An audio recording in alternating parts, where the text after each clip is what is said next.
to one of the thorniest problems faced by the last government, faced by this government, is Britain's housing crisis. Now we hear this morning that councils are going to be forced by law to play a much bigger role in fixing England's housing crisis by meeting a mandatory target. They'll have to build 370,000, that's 370,000 new homes every year.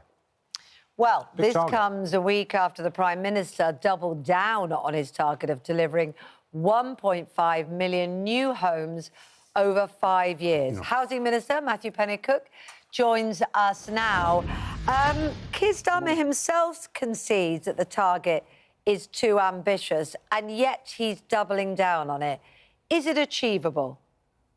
Well, we've never been anything other than entirely candid about the fact that it is an incredibly stretching target, but we think it is achievable.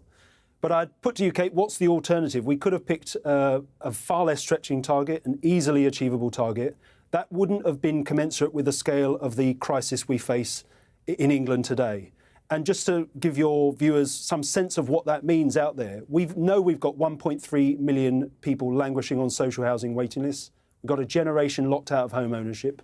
And I think most shamefully as a nation, this Christmas we'll have 160,000 homeless children living in temporary accommodation. So it's a stretching target, but we think it's an achievable one, and it's essential to meet the scale of the challenge we face, the scale of that crisis, which is blighting lives and holding back our economy. Does this mean the death of the NIMBY?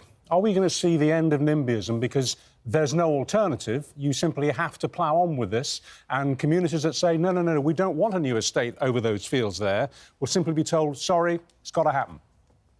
We are saying to local councils across the country, and we consulted on these proposals back in July, we'll introduce to Parliament later the final detail, but we are saying to them that higher housing targets will be mandatory, because the conversation we've got to have, because of the acute and entrenched nature of that housing crisis, is a conversation about how we bring development forward, what it looks like, where it goes, rather than whether it takes place at all.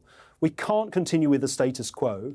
As I said, it's blighting lives. It's costing the country an absolute fortune in a rising housing benefit bill, and it's holding back economic growth. So we've got to do things differently. As I've said, it's an incredibly stretching target. Of course. We think it's achievable. Planning reform, which is what we're announcing today, isn't the whole answer, but it's a big part of that comprehensive plan to get Britain building again, to meet that 1.5 million new home milestone. Nobody wants to hear those statistics you talked about of homeless people, people waiting for homes, people unable to have a home for their families, for their children, for themselves. Nobody wants that. We all agree on that. I suppose the question of the speed and the scale is, where does it go? Because the government, the Labour Party, before it was in government, talked about brownfield and greyfield sites, and we didn't have to destroy greenbelt land. And also how that those new houses are supported, that they're not just wastelands, that the infrastructure's there for them. Absolutely. So that the communities can function. Absolutely. So let me take a couple of those points individually, but they're all connected. What we're saying with the planning reforms we're introducing today to local areas is look at previously developed brownfield land in the first instance. If you can meet all of your housing targets through that previously developed land, then great. You don't have to even look at your green belt. But in situations where you can't meet your housing targets on brownfield land, we think it is right that you review your green belt and look to release the lowest performing, poorest quality land within that green belt, which we designate as grey belt land, which has, in many cases, limited public access, low ecological value, and that we think should be released where required.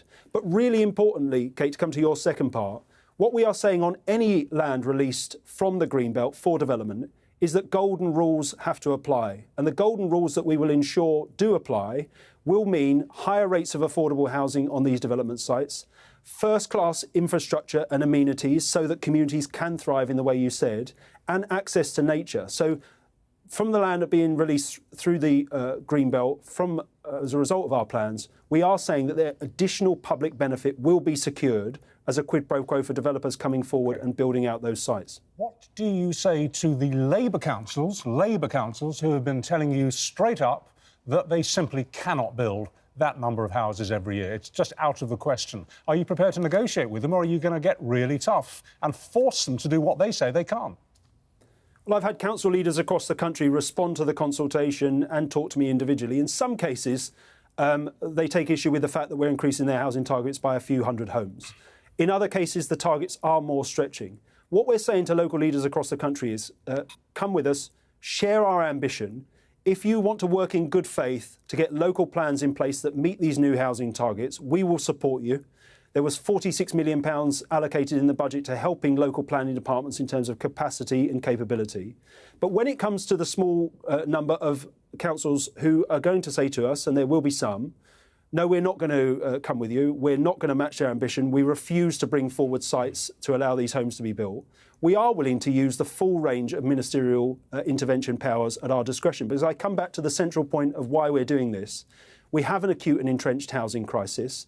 It's blighting lives across the country. It's holding back our economy. The status quo is unsustainable, and we have to act, and act boldly, to turn things around. So we are saying to all council leaders across the country, it is a question of how and where the development goes, not whether it takes place at all. We know that house prices in the market have doubled in very recent years. And we also know, therefore, that so many young people have no prospect of getting on the housing ladder, even with the help of the bank of mum and dad. Even that's not enough. How will any of this help young people get started? Well, it's not the only contributory factor, but one of the most important reasons why house prices have been outstripping average earnings for a long time and continue to look like they will do is that we've simply not built enough homes of all tenures across the country over recent decades. And of course, if you don't build enough, the prices of those that exist will go up. So we need to build more homes. That's part of the solution. But we're also taking, as per our manifesto, some very targeted steps to help first-time buyers onto the ladder. First dibs for first-time buyers in local areas and a new comprehensive and permanent mortgage guarantee scheme to help in particular those who might be able to afford mortgage repayments but don't necessarily have that bank of mum and dad, don't have that deposit in place to help them get on the housing ladder. So we are taking steps to help first-time buyers, but underpinning all of that has got to be building enough homes of all tenures across the country to meet housing need. And I think this is one of the central differences that is emerging between us and the Conservatives and some local leaders out there. We are absolutely determined as a government to ensure we've got a housing and planning system that is geared towards meeting housing need in full, and we're determined and willing to take all the steps necessary to ensure that's the case. OK. I mean, the IFS has said that the mortgage guarantee scheme needs higher earners for it to work, hasn't it? We're looking at all the detail of how that scheme might work. There's already a scheme in place at the moment. It's not permanent. It's not as comprehensive as we'd like. But we are engaging and will continue to engage with the sector and all those who have views on how we best ensure that that scheme comes forward and helps the maximum number of first-time buyers it can. OK. Finally, a personal question to finish with. Do you have sandwiches for lunch, Minister? I did have a sandwich yesterday, Richard. Oh, okay. Yes. I'm not sure about today. It's looking busy. I wonder what you thought of Kemi Badenoch. She's declared war on sandwiches. She says that sandwiches at lunchtime are for wimps. I'm not sure that's going to be particularly popular with the British public, isn't it? I think most people enjoy a sandwich most days. I don't know what I'm doing today. I've got to make a statement in the House of Commons later. OK. But no problem with sandwiches on the part of the Labour Party. All right. Thanks very much indeed for your time. Matthew, thinking of all the things I thought I was going to get asked. Thank you very much. Housing Minister also comments on sandwiches. Good to speak to you this morning. OK. Thank you. Thanks for your time.